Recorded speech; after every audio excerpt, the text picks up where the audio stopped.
Yes, good morning, friends. Welcome to WordofGord, OBEJournal 2019, number 22, I believe. Let's hope I got that right. Being multidimensional, as we have discussed before,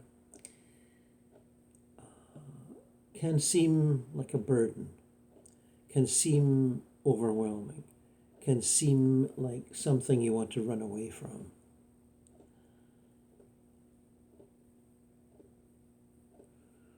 Life on this physical plane, with all its challenges and tragedies and disappointments and joys, of course, can be more than enough to cope with. And I'd be the first to assert that. Well, maybe not the first, one of the first 10. But as we explore and chart our explorations and, compare them to those of others that we share our experiences with, and compare to the various teachers that we may have come across over the years, over the decades, in person or in books, we try to come to some, assessment, understanding of where we're at and where we're going. And at times those assessments can be harsh.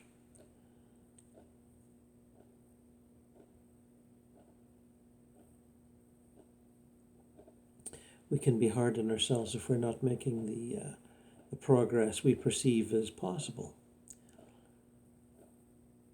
And I can be guilty of that too.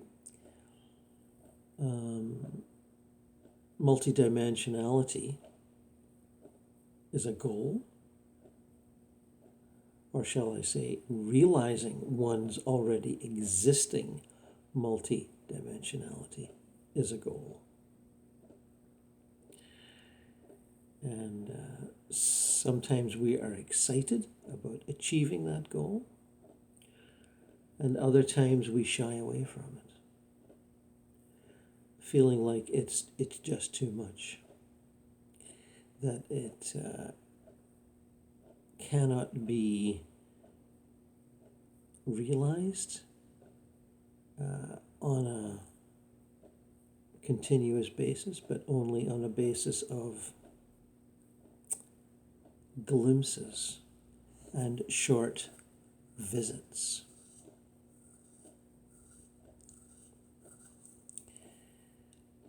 Those short visits can be extended.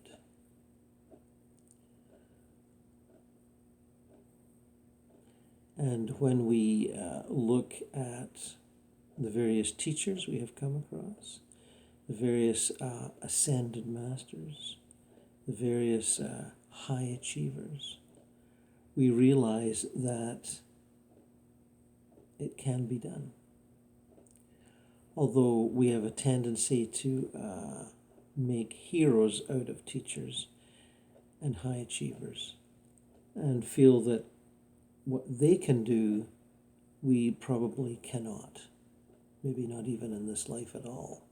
All we can do is achieve inspiring glimpses that lead us on slowly to our eventual goal.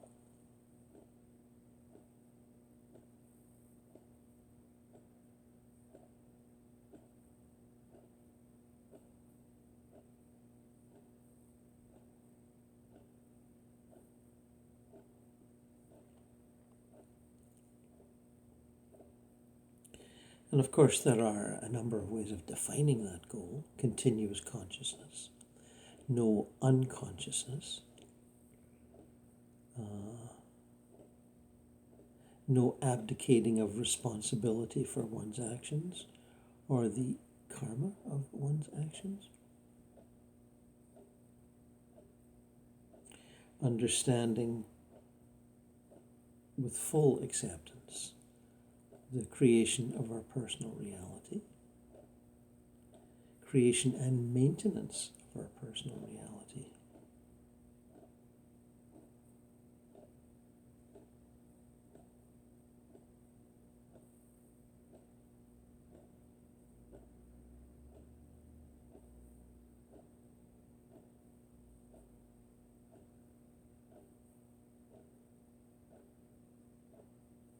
Sharing openly the divinity that we have inherited as a mantle, if you like. Understanding that that divinity was given to us freely, and that it's up to our determination to use it, or to explore it, shall we say.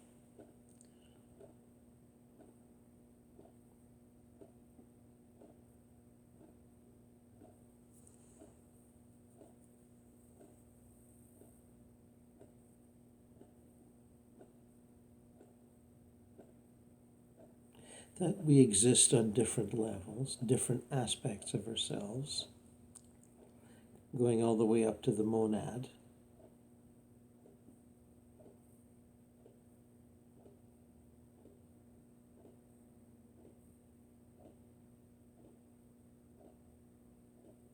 Is a situation that exists now. It existed 100 years ago. It existed 1,000 years ago. Various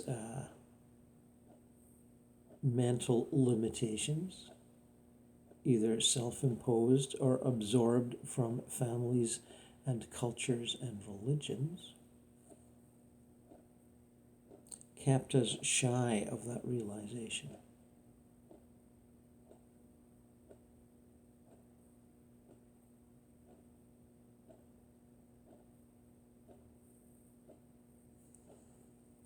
When we're in a high place, a high spiritual place, usually between incarnations, not during, although in modern times through various practices and lack of religious threat, we can experience that more while we're in incarnation. But when we're in that high spiritual place, we understand that as we descend into incarnation, as we move into the womb of another mother and ready for birth, we are accepting the givens of the physical plane, the various limitations that we will experience, and the limitation of the physical body being the basic one. But the limitations of the emotional and mental body are also there.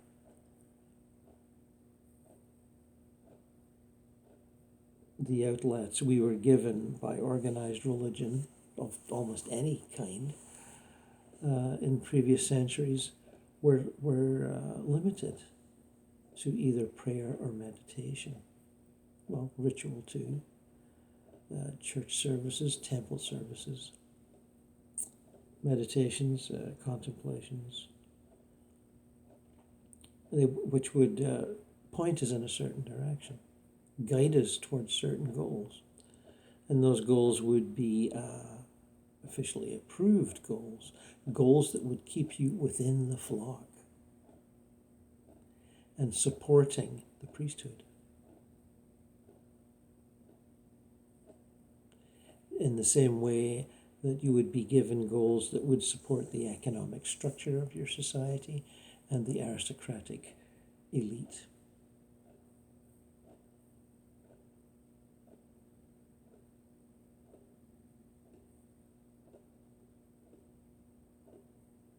But when we become self-starters, initiates on our own inner journey, we slowly dispose of those earlier limitations, those earlier goal definitions. And we come to see that we are not dependent on pre-existing political, economic, and religious structures, that we are in fact completely free to come and go as we choose. Now, of course, there's a price to be paid for that coming and going. But once one understands the reality of many lives, many rebirths, what one pays for asserting one's independent beliefs is not as drastic as it may seem in one life where one is punished. You learn from that punishment to be more clever and more cunning. You learn to do your exploration in secret. At least one did in previous centuries. Whether one did it on one's own, as a mystic, a shaman, or as part of a mystery school, or a secret society. There are always ways. One just has to seek them out.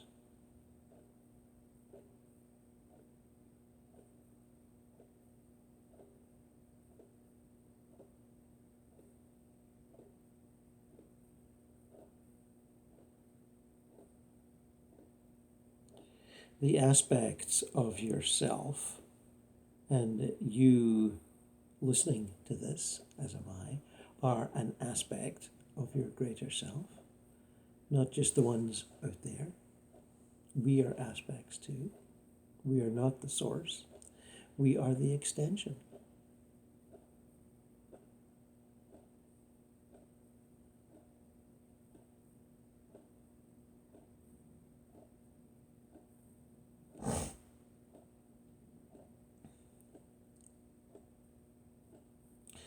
We are the extensions out exploring and taking notes for everyone else, contributing to the data bank of information available to the higher self as it explores the ramifications of existence on this planet and others.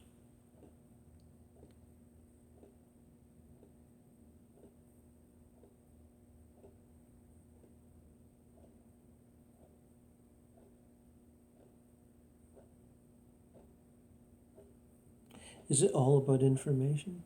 Is it all about data banks? On a certain level, it is. Once you get beyond the, how shall we say, brutal realities of the physical plane, where one has to struggle merely to survive, and the passionate realities of the astral body, and the challenging depths of the mental body, and the other bodies. One sees the great climb towards understanding.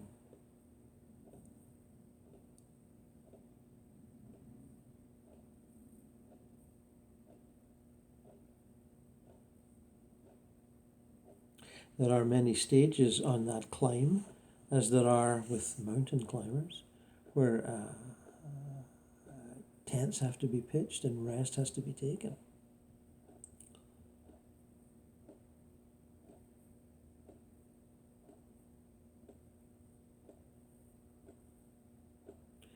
The information that has been accumulated from the challenges and struggles has to be digested and absorbed before the next stretch can be attempted.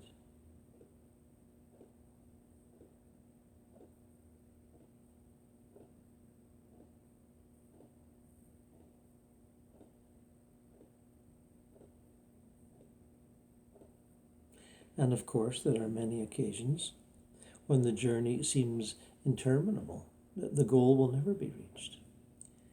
And on those occasions, and I know from my own and others' experiences that have been communicated to me, one way or another, that higher self can send down a smidgen of inspiration to keep you going.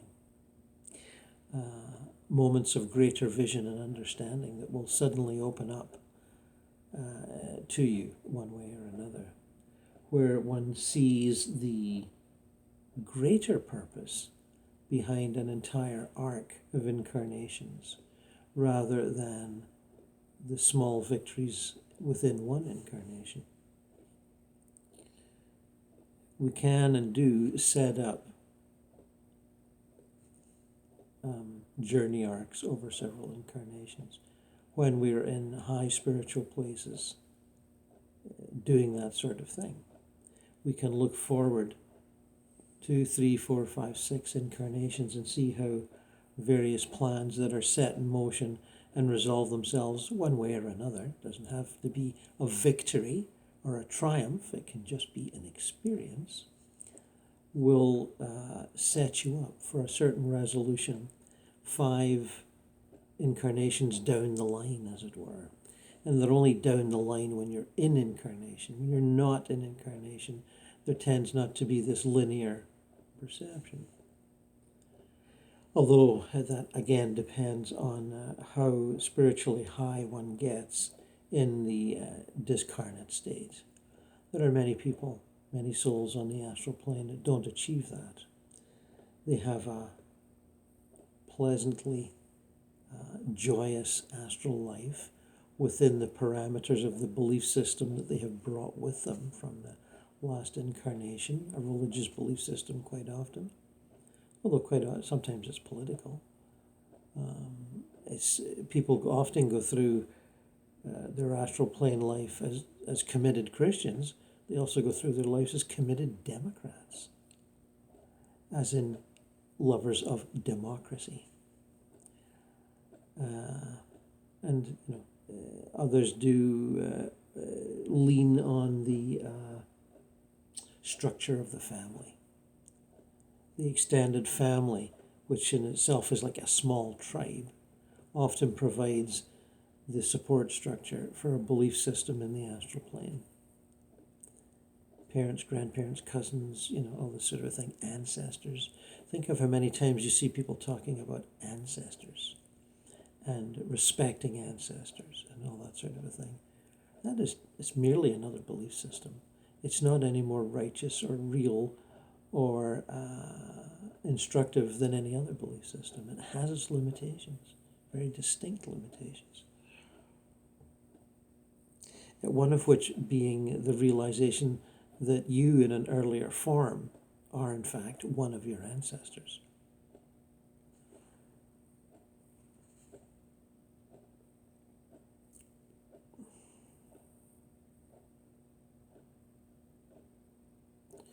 So as one moves up the Jacob's ladder of our various aspects that exist on different levels, and they exist independently.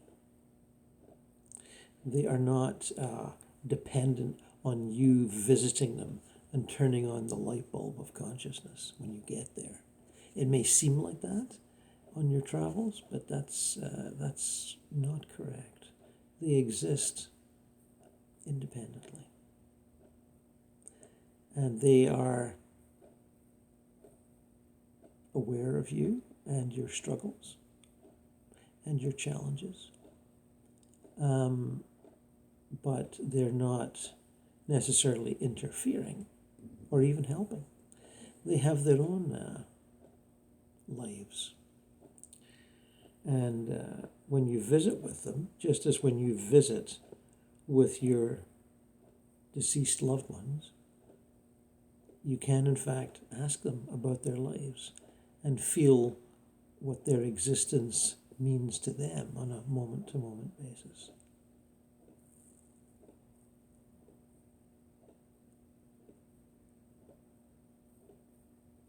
It may seem very mysterious, but it can be, the details of it can be unfolded in concepts and languages that you would understand.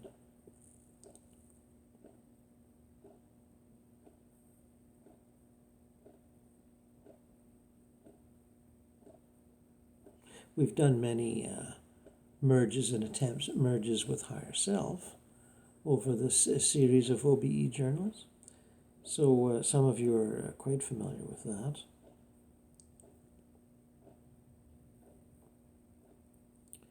And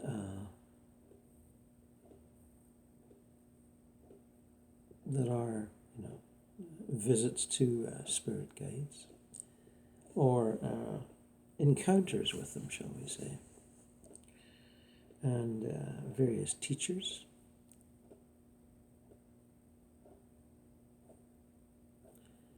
The beings that seem to be more elevated than we are, the aspects of our greater self.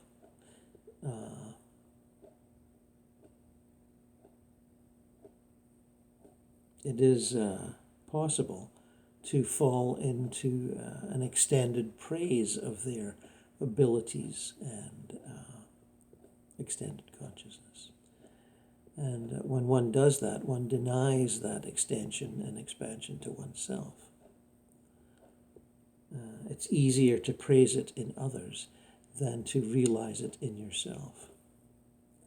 And that's what, that's one of the functions of the hero, going right back to ancient times. To see heroic qualities portrayed in story and drama is to help you realize them in yourself.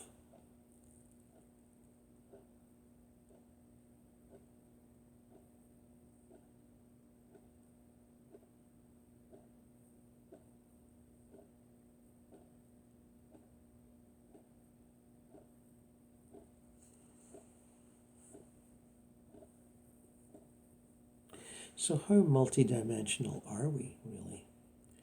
Well, as multidimensional as you can imagine.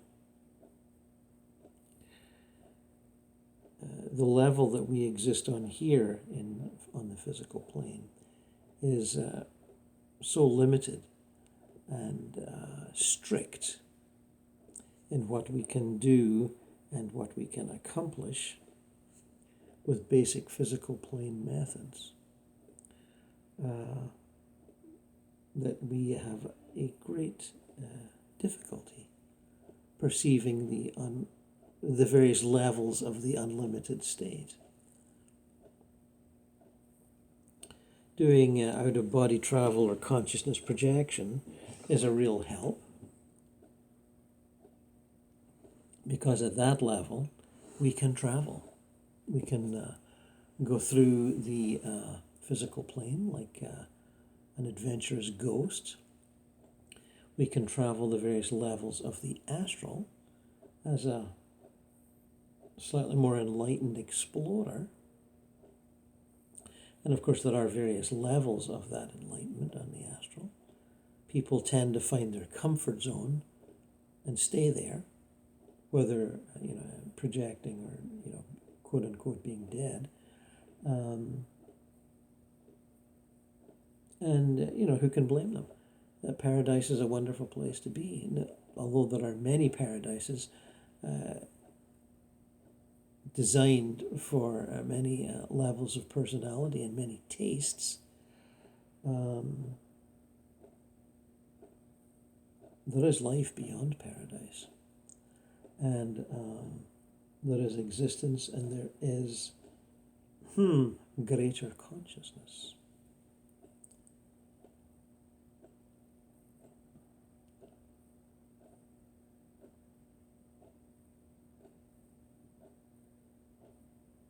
So while I would not critique anyone for their enjoyment of their personal taste in paradise, as astral explorers, we need to understand that and enjoy each level of the paradise and heaven worlds for what it gives and what it is and what it offers. But we need to always remember that we are moving through. We're not staying. We are explorers. We are self-initiated explorers, aiming for the highest levels of consciousness.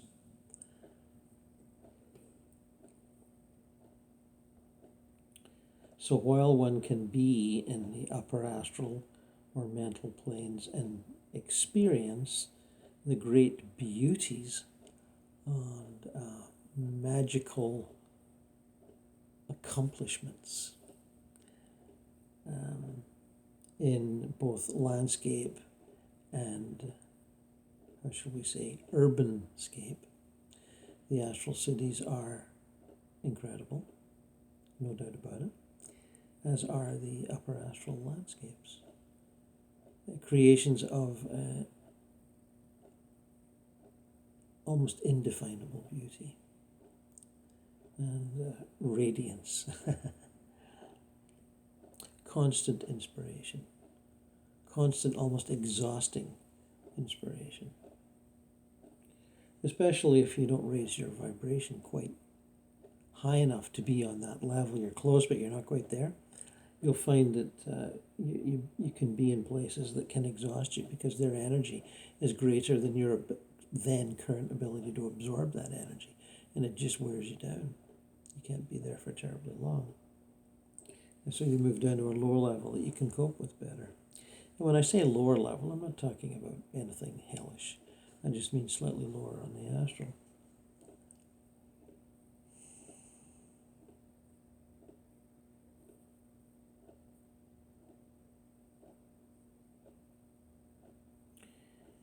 So how many manifestations, how many aspects of our greater self are included in these various levels of multidimensionality?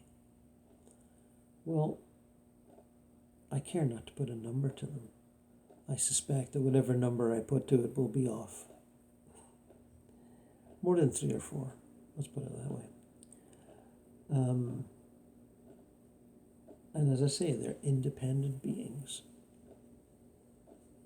They are not hanging around waiting for you to visit with them, or waiting for you to acknowledge their superiority or their nobility or their cleverness.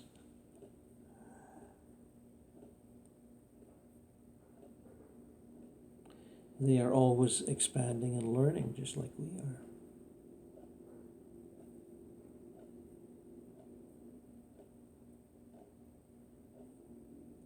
Are we angels on another level? I believe we are. And there's certainly esoteric teachings which mention that all the time. The Alice Bailey channelings talk about the solar angel as being a part of our greater being that we at some point merge with. Slightly before we merge with higher self, for example.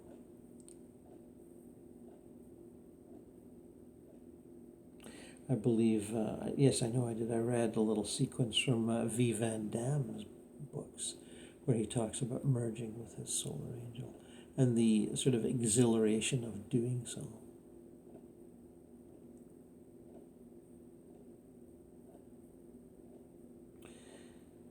So to realize that we can and are angels on another level is tremendously liberating.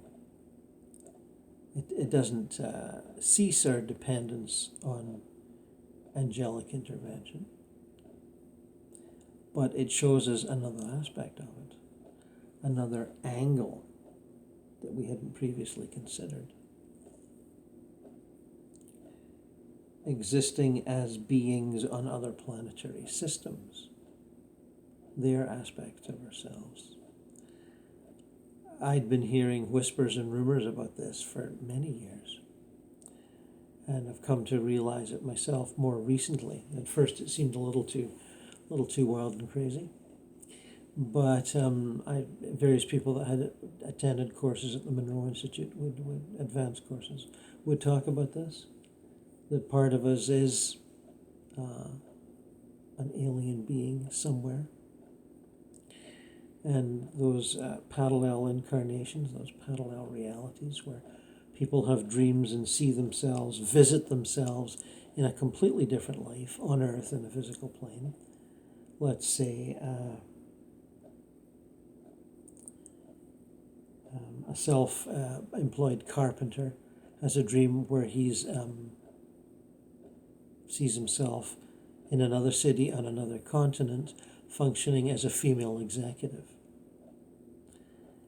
dealing with the abstractions of the business world, whereas he is dealing with the very physical reality of wood and tools and plans and structures. Just to give one example of parallel lives that we've come across.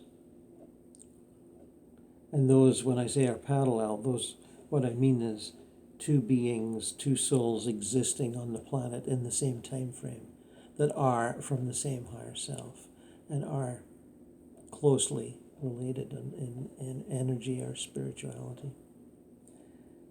So if one can extend that to beings on other planetary systems, beings that we would consider aliens or extraterrestrial biological entities, some of whom may be visiting us, interacting with us. And that statement goes beyond the more sort of broad philosophical statements where the aliens will say, you know, we are one, or we're from the same source, you know, as a sort of a teaching, you know. Pleiadians will say this. This is slightly more personal, although I wouldn't care to define it any more tightly than that. Because the more tightly you try to define it, the more you limit the abilities of the monad, the higher self. And it is quite godlike in its abilities. It can create many forms. There do seem to be young monads and older monads. And the older one gets as a monad, even though that is outside time, the more experienced one gets, the more one can create. And as I'm sure you've heard or experienced, ascended beings, masters, saints, can create many versions of themselves, many aspects of themselves simultaneously in order to assist believers and followers who are having great troubles.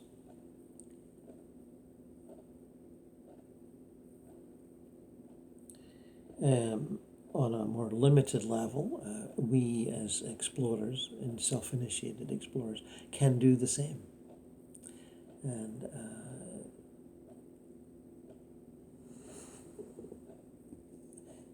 And it's often that we're not actually doing the same, but realizing the same is happening, and you are being allowed a glimpse of the same.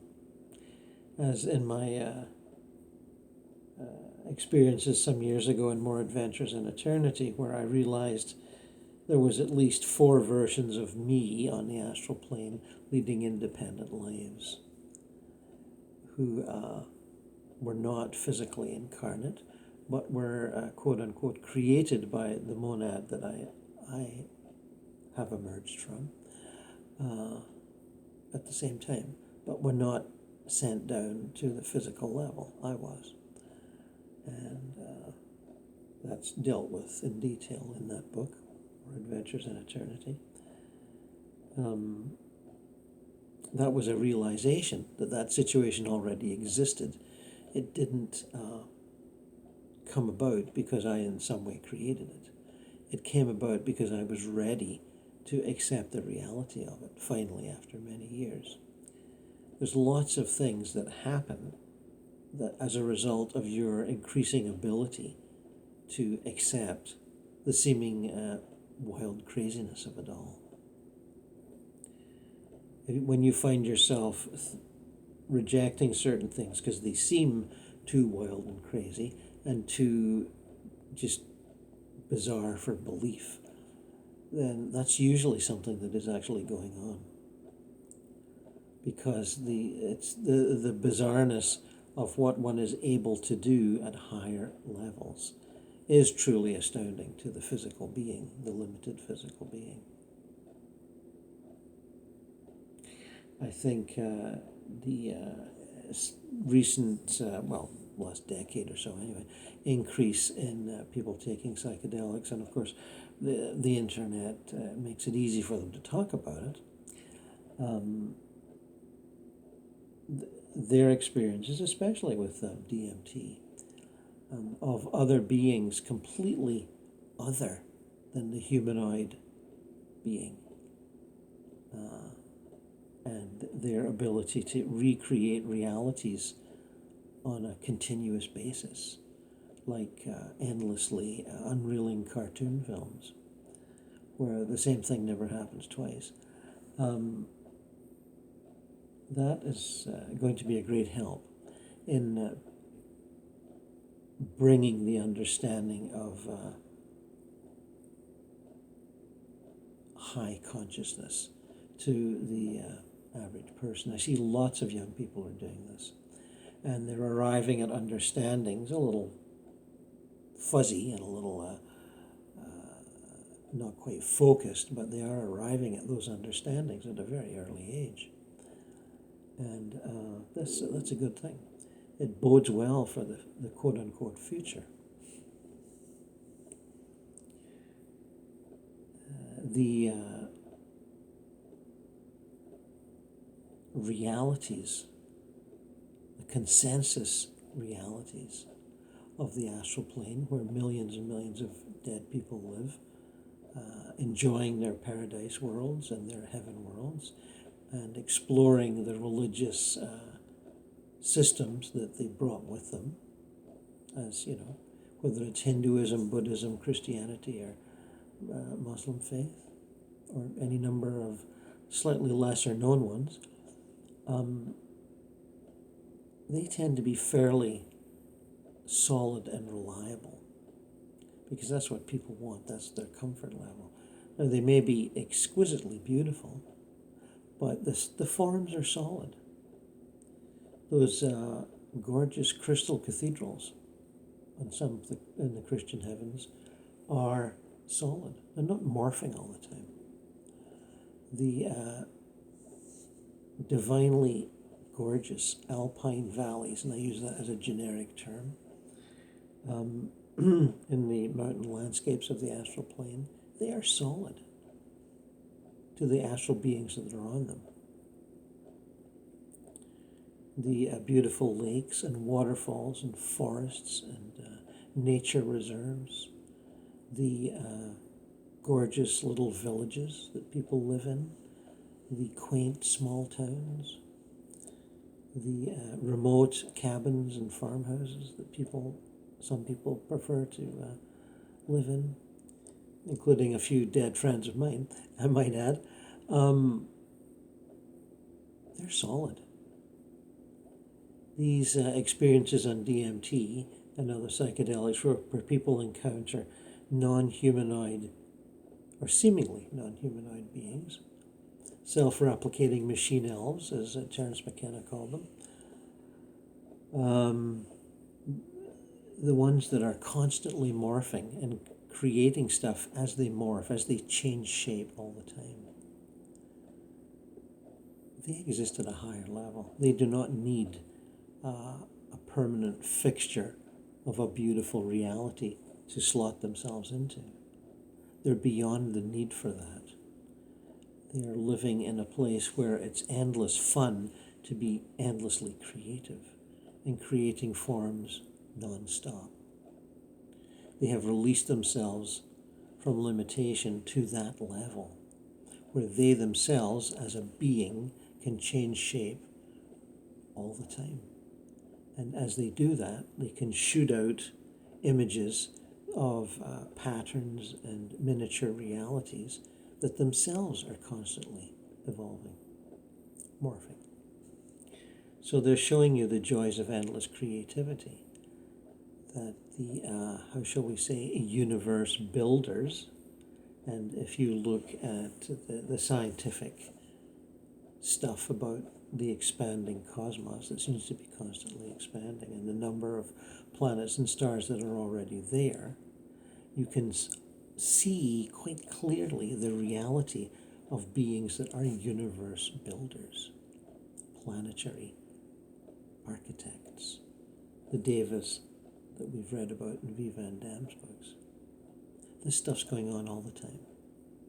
And it would seem to me it's going on just because the universe likes expanding and the beings within it like creating things. It's that simple. We like exploring in this incarnation our out-of-body states, however limited and seemingly short of success that those explorations are for some of you. You're still making progress. You're still doing it. We like doing it. That's why we're doing it.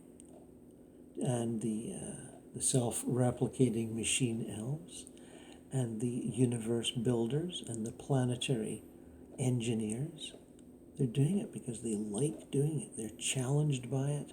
They always want to do it better, more efficiently, more beautifully, approaching some kind of perfection, even though as they try to create some sort of perfection, it moves off toward the horizon and it's only, 85% perfect rather than, 82. We certainly discovered that in V. Van Dam's channelings. The Deva who was unwilling to commit to a perfect creation because they felt that there was always a perfection beyond the perfection that they thought they were at.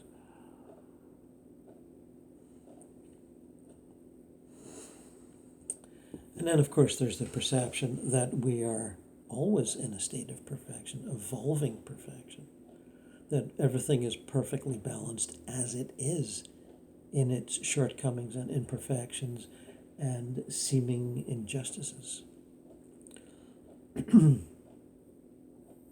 Around the planet Earth, there are constantly victims and victors doing this dance of death, dance of suffering, dance of triumph. They are caught up in that dance. And when I think of it, I'm not caught up in that dance, and probably neither are you. But I can think of various dances that I have been caught up in over the years. I'm thinking of a Grateful Dead concert in the 80s where I danced nonstop for about 3 hours. They're a great band to dance to. But in that time period, I was caught up in that dance, willingly, quite willingly, as were many hundreds of other people. So I just use that as a small metaphor. And I've heard many people talk about their experience of marriage and raising children. And when the children leave home and assume responsibility for their own lives, the parents can feel like they often see that, I've emerged from a dance. I'm on the other side of that experience. And while I was in it, I thought it was going to go on forever.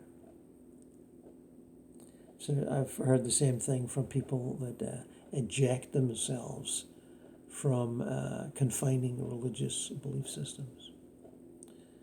They finally get out of it and go, here I am, independently out of it.